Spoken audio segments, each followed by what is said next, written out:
সামনে বলতেছে একটু খেয়াল করেন। কন্ট্রাক্টর কি বলতেছে, যেভাবে দাওয়াত দেওয়া দরকার তুমি সেইভাবে দিবার পারো নাই। এটা বুঝাইতে গিয়ে আমি হেকমতের কথা বলতেছি। লোকটা বলতেছে, ভাইজান আমার পিছনে তুমি 40 টাকা খরচ করছো, আরো 10টা টাকা খরচ করবা, আল্লাহর জন্য নয়, আজকে তোমারে খুশি করার জন্য নামাজ পড়বো।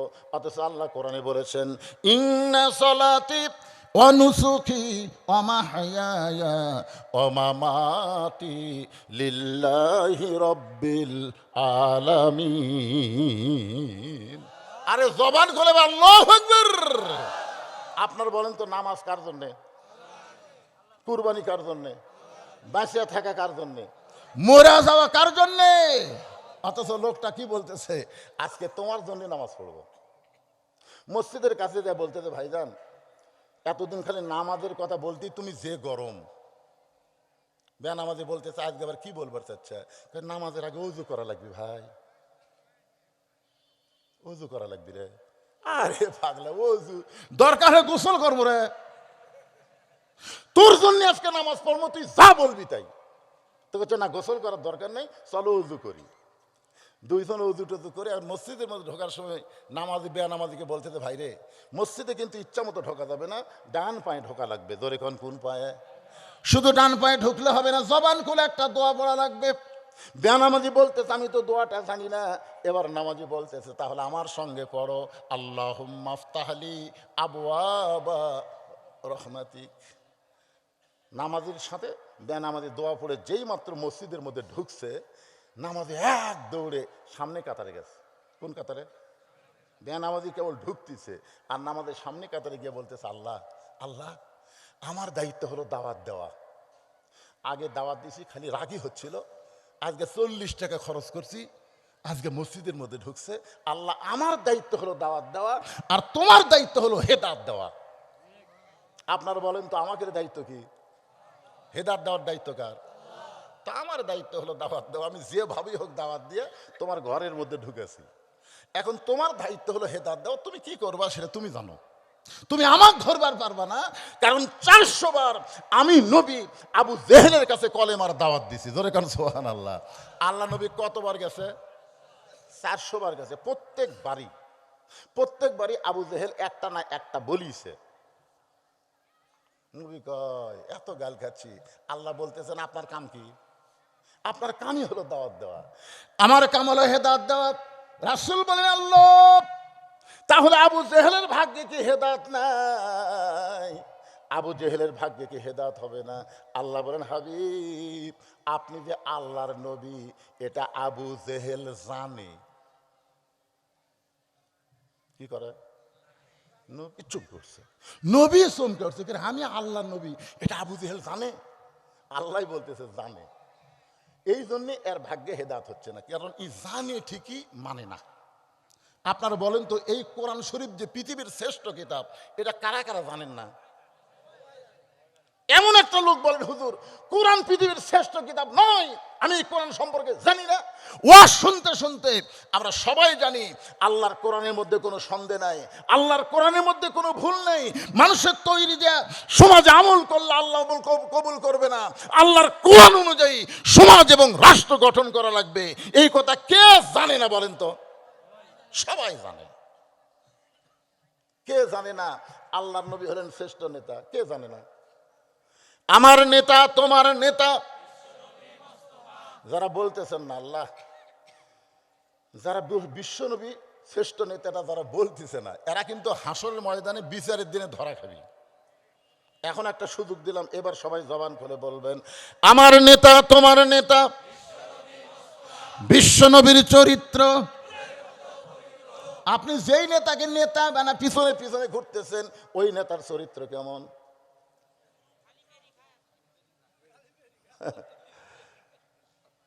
কতগুলো চামচা নেতার সাথে ঘরে আর কয়, আমার নেতার চরিত্র ফুলের মতন পবিত্র, নামাজ পড়ে না, একক তো।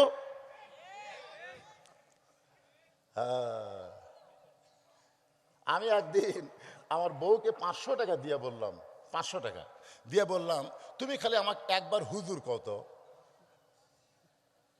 আমার মনের মধ্যে খুবই আশা বউ আমাকে হুজুর কোক একটু শুনবার চাই, কিন্তু বউ 500 টাকা নিয়ে খালি মুচকি মুচকি হাসে। আমি বললাম রে 500 টাকা দিছি একবার হুজুর খাওয়ার জন্য। বউ বলতেছে আরো 500 টাকা দেন। তাই আবার 500 টাকা দিয়ে বললাম ঠিক আছে কও। বউ বলতেছে আমার মুখ যে ফসকে যাচ্ছে। আমি বললাম কেন? বলে জনগণ আপনাকে চিনে না তাই হুজুর কয়, কিন্তু আমি তো মালটা চিনি। আমি বলি টাকা ফেরত দে, ফেরত দে। তুই টাকা নিয়ে মালটা বলতেছিস, তার মানে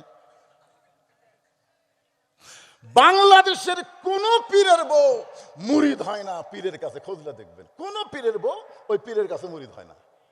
কারণ বউ জানে আমার পীর মাঝে মধ্যে মুরিদের বইয়ের দিকে তাকে চোখ মারে, এই লুচ্চার হাতে মুরিদ কে হবে?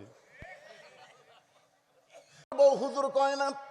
অথচ আল্লাহর নবীকে সর্বপ্রথম যিনি নবী বলে স্বীকার করেছে তিনি আর কেউ না, তিনি হলেন আল্লাহর নবীর বিবি খাদিজাতুল কুবরা।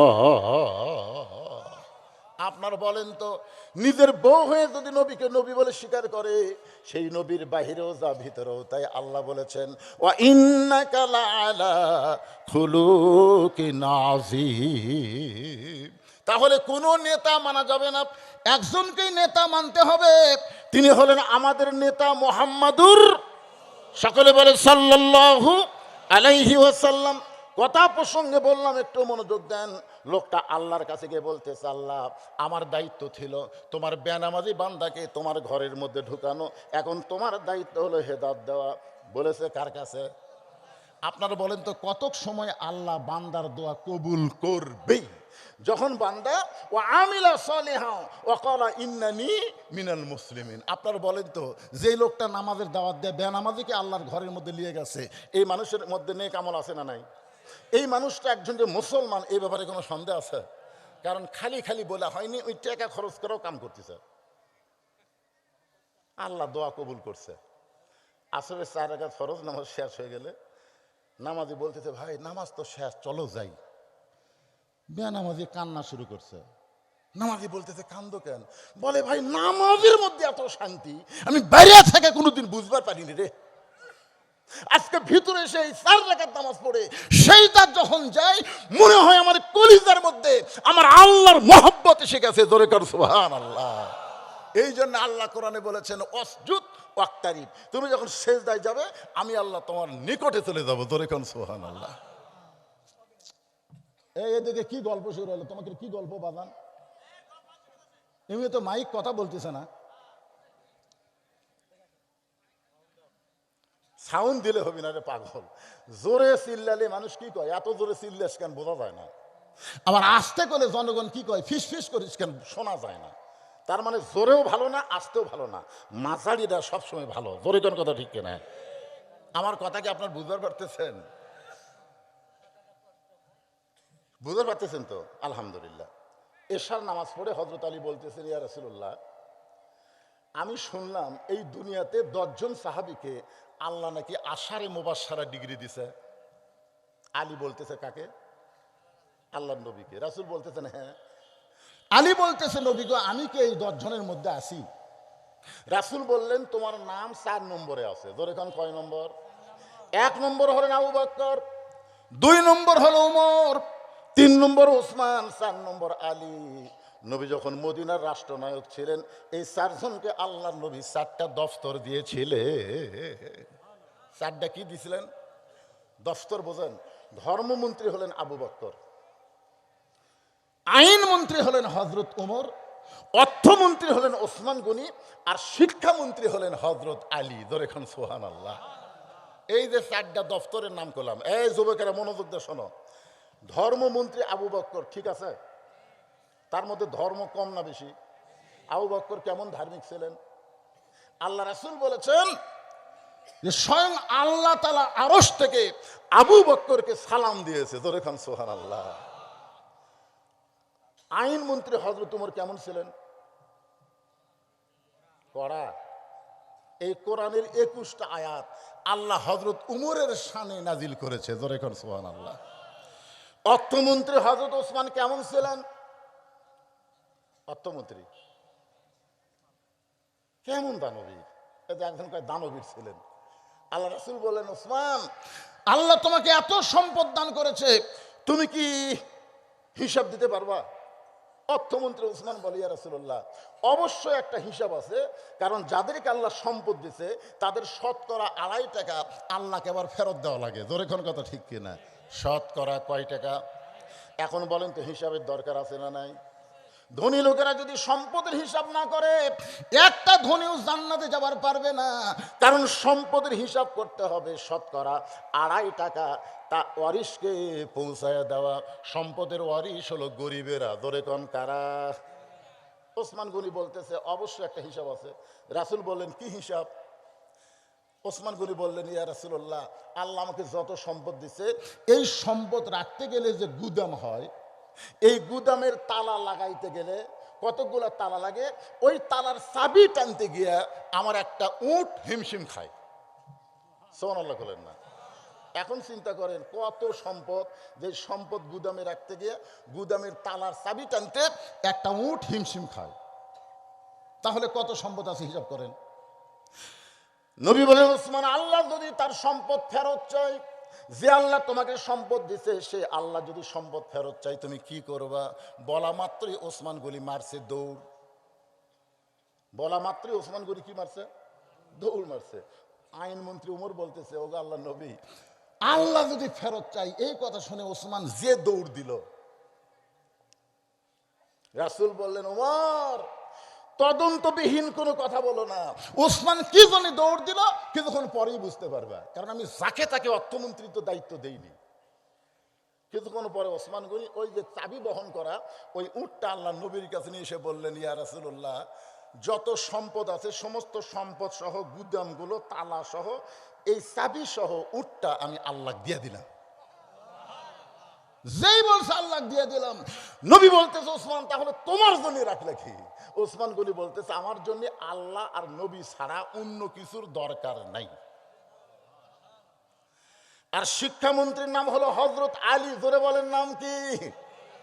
যে আলী সম্পর্কে রাসূল বলেছেন, আনা মাদিনাতুল ইলমি ওয়া আলিউ বাবুহা, আমি হচ্ছে এলেমের শহর, আলী হচ্ছে তার দরওয়াজা। সে আলী বলতেছে, ইয়া রাসূলুল্লাহ, 5 নম্বর আব্দুর রহমান ইবনে আওফ, 6 নম্বর হলো জুবাইর, 7 নম্বর হলো তালহা, 8 নম্বর সাদ ইবনে আবি ওয়াক্কাস, 9 নম্বর আবু সাইদ, আর 10 নম্বর হলো ওবাদা ইবনুল জাররাহ। এই 10 জনই হলেন আশারে মুবাশশারা। আলী বললেন, হুজুর, তাহলে আমার নাম কয় নম্বর? রাসূল বলেন, হিসাব জানিস না, তোর নাম হলো 4 নম্বরে।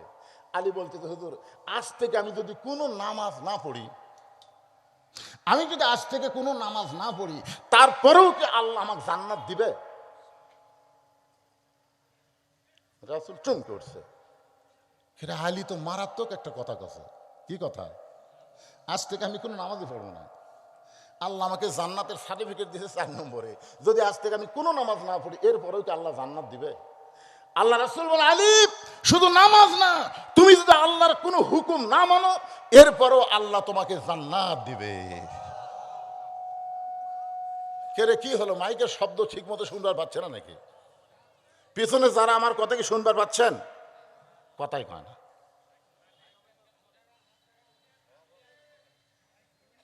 বুঝবার পারি তো, বক্তারা ওয়াজে আসলে বুঝবার পারে। শোনা যাবে না তো, মাইকের সাউন্ড এমন উপর দিয়ে দিছে, ওই 3 মাইল 4 মাইল দূরে থেকে শুনে পাবি, কিন্তু এখানে নেই।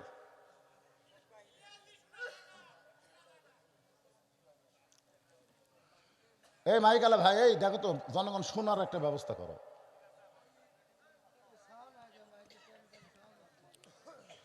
সবাই একটা আল্লাহর জিকির করে, আল্লাহ শব্দ দূষণকে দূর করে দাও। সবাই একটা আল্লাহর জিকির করে, লা ইলাহা ইল্লাল্লাহ, লা ইলাহা ইল্লাল্লাহ, লা ইলাহা ইল্লাল্লাহ, লা ইলাহা ইল্লাল্লাহ, লা ইলাহা ইল্লাল্লাহ, লা ইলাহা ইল্লাল্লাহ, লা ইলাহা, লা ইলাহা ইল্লাল্লাহ, মুহাম্মাদুর রাসূলুল্লাহ সাল্লাল্লাহু আলাইহি সাল্লাম।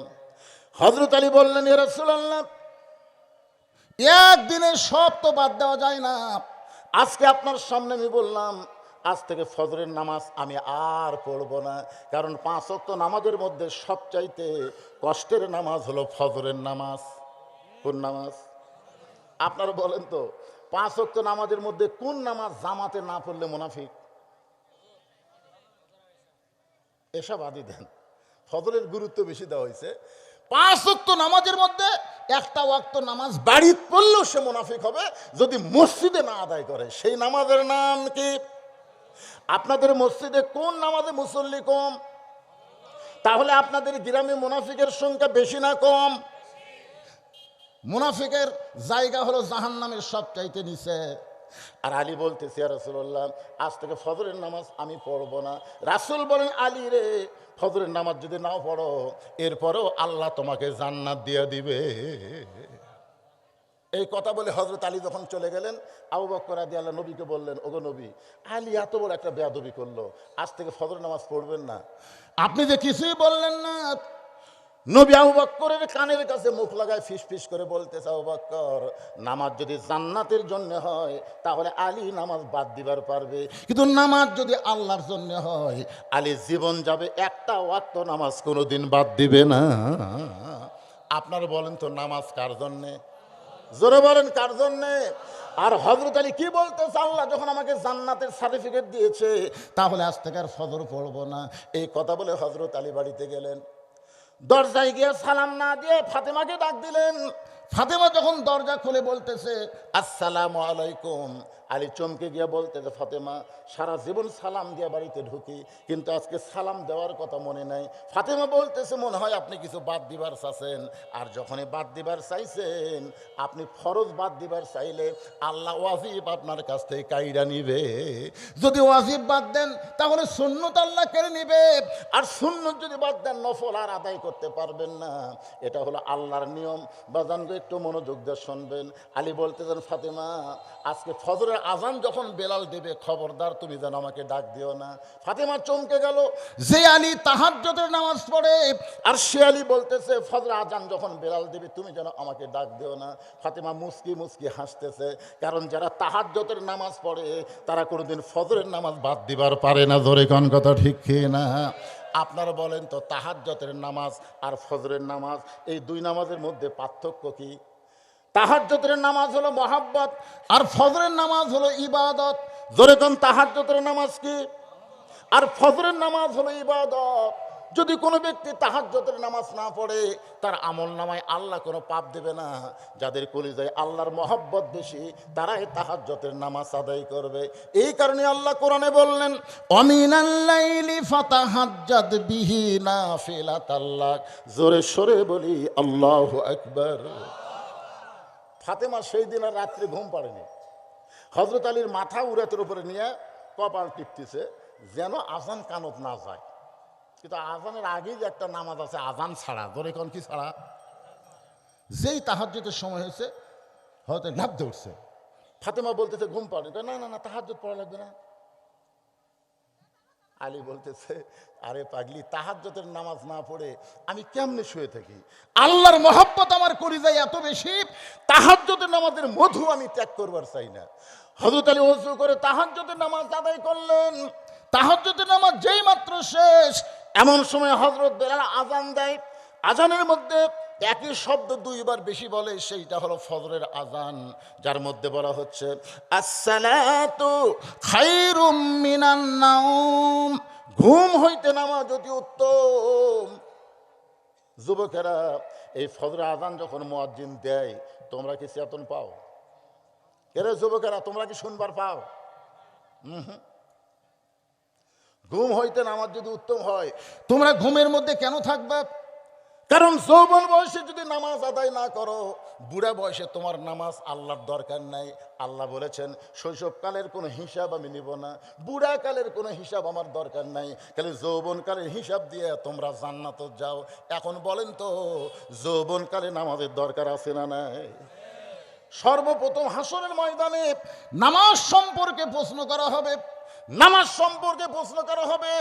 অথচ আমাদের বাংলাদেশের অধিকাংশ যুবকেরা নামাজ পড়ে না। যারা নামাজ পড়ে, যখন হয় চামড়া ঢিল, আল্লাহর সাথে দিছে মিল।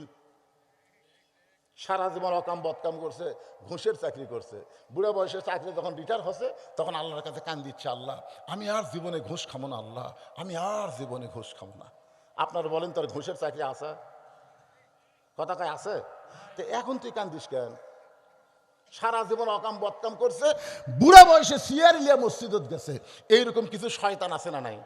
সারা জীবন নামাজত নাই, বুড়া বয়সে মসজিদত চেয়ার লেগেছে, কেন তুই চেয়ার কেন আনছিস? কই ঠিক মতো উঠবার পারি না ভাই, ঠিক মতো রুকু সেজদা পারি না। তো ঠিক মতো রুকু সেজদা করে পারিস না, তুমি মসজিদে আসবার কসে কে? মসজিদ সবার জন্য নয়, লা ইকাল্লিফুল্লাহু নাফসান ইল্লা উসাহা। তোমার কষ্ট হবে এমন কিছু আমি আল্লাহ তোমাকে চাপাই দেই নাই। সরকারি যদি চাকরি করো, বুড়া বয়সে তো সরকার যদি তোমাকে পেনশন দিবার পারে, যারা যৌবন বয়সে নামাজ পড়ে, বুড়া বয়সে যদি জামাতে নামাজ নাও পড়তে পারে, আল্লাহ পেনশনের সওয়াব তার আমল নামায় দিয়ে দেয়। জোরে কান সুবহানাল্লাহ। কিন্তু যৌবনকালে চাকরি না করে ওই বুড়া বয়সের কাছে পেনশন লিবার পাবি, সেই পেনশন লিবার কাছে কি লিয়া? সিয়ার লিয়া। আপনার বলেন তো মসজিদে নামাজ পড়লে কয় গুণ সওয়াব? একলা একলা না জামাতের সাথে? কেউ যদি মসজিদে যায় একলা একলা নামাজ পড়ে তাহলে কয় গুণ? এই ফতুয়া তো আমাদের জানা দরকার। মসজিদে যাই একলা একলা নামাজ পড়তেছে তখন কয় গুণ? মসজিদে একলা একলা নামাজ পড়ার কোনো সুযোগ নাই, মসজিদে গেলে জামাতের সঙ্গে নামাজ পড়া লাগবে। জোরে কান কিসের সাথে? জামাতের জন্যই তো মসজিদ। এখন আপনারা বলেন, রাসূল বললেন জামাতে নামাজ পড়লে আল্লাহ 27 গুণ সওয়াব দিবি, এটা কি কাতার বেঁকা করে না সোজা করে? সবাই বলা লাগবে ভাইজান, যারা শুনবার পাচ্ছেন, কাতার বেঁকা না সোজা? এখন বলেন কাতার সোজা করবার গেলে পায়ের গোড়ালির সঙ্গে গোড়ালি মিল করা লাগবে, কিন্তু যেই লোকটা সিয়ার লিয়ে গেছে ওর পায়ের গোড়ালি কোন জায়গা? আপনাকে এলাকার মসজিদের মধ্যে কি সিয়ার নাই? যদি থাকে উনি কি বসেন না? বসার পরে দেখবেন তো ওর পায়ের গোড়ালি কোন জায়গা। তাহলে পায়ের গোড়ালি যদি আগে যায়,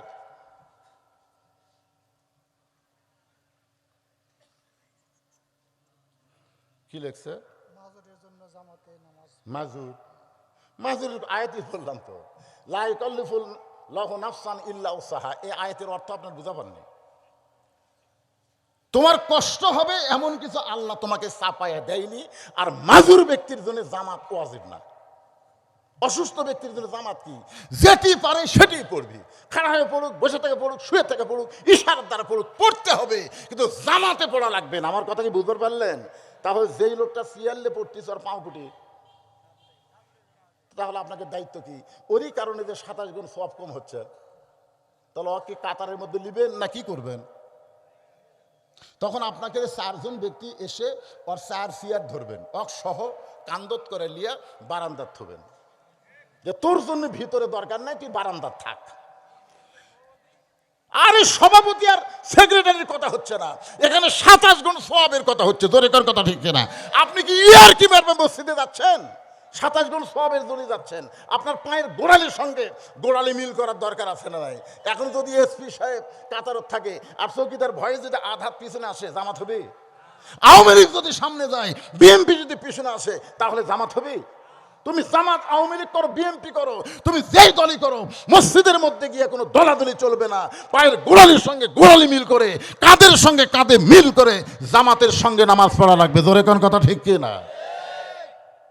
একটু মনোযোগ দিয়ে শুনবেন।